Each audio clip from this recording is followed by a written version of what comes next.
अरे ये क्या, जगन्नाथ जी कसाई की दुकान पर तराजू से क्यों लुढ़क रहे हैं? आइए जानते हैं इस अद्भुत और हृदय को झकझोर देने वाली कथा को। बहुत समय पहले की बात है। पुरी धाम के पास सदन नाम का एक कसाई रहता था। वो अपने जीवन यापन के लिए मांस बेचता था। तराजू पर मांस तौलते समय भी उसके मुख से निरंतर जय जगन्नाथ का कीर्तन चलता रहता था। लोग उसे कसाई कहते थे, पर उसका हृदय पूर्णतः श्री जगन्नाथ महाप्रभु के स्मरण में डूबा रहता था। वो ना तो शास्त्र जानता था न विधि विधान। वो केवल इतना जानता था कि उसका प्रभु जगन्नाथ है। एक दिन वो कीर्तन में इतना लीन हो गया कि उसे ये भान ही नहीं रहा कि उसने तराजू में बाट की जगह साक्षात शालिग्राम जी रख दिए हैं, और उसी तराजू से वो मांस तौलने लगा। उसी समय वहां से एक महात्मा गुजर रहे थे। उन्होंने ये दृश्य देखा तो स्तब्ध रह गए।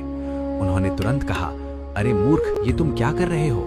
ये तो साक्षात शालिग्राम भगवान है, इतना बड़ा पाप। ये सुनते ही सदन कसाई के हाथ कांपने लगे।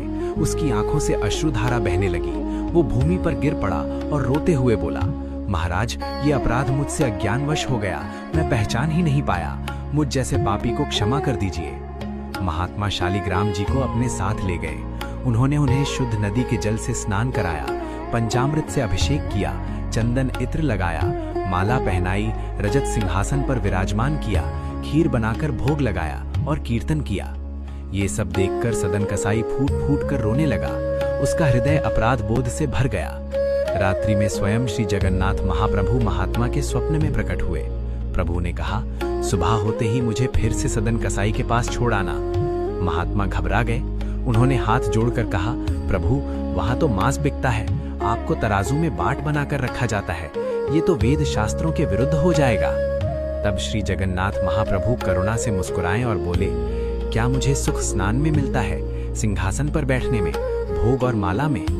फिर प्रभु ने कहा, मुझे आनंद तब आता है जब सदन कसाई की तराजू में मैं लुढ़कता हूँ और वो मुझे तौलते समय मेरे नाम का कीर्तन करता है। मुझे उसी के पास छोड़ाओ। महात्मा आज्ञा मानकर शालिग्राम जी को पुनः सदन कसाई के पास ले आए। जब सदन कसाई ने ठाकुर जी को फिर अपने पास देखा तो उसके नेत्रों से अश्रुधारा बहने लगी। वो मन ही मन बोला, नाथ, मैं इतना पापी और गंदा व्यक्ति, और आप मुझसे मिलने के लिए स्वयं लौट आए। उसी क्षण उसने अपना व्यापार छोड़ने का निश्चय कर लिया। उसने दुकान बेच दी और कहा, नाथ, आप मुझसे मिलने आए थे, अब मैं आपसे मिलने आ रहा हूँ। और वो श्री जगन्नाथपुरी की यात्रा पर निकल पड़ा। मार्ग में वैष्णवों की मंडलियां मिलती, कीर्तन होता। उसका मन करता कि वो भी साथ चले, पर लोग पहचान कर कहते, अरे हटो, ये तो कसाई है, इसके साथ चलेंगे तो हम अपवित्र हो जाएंगे।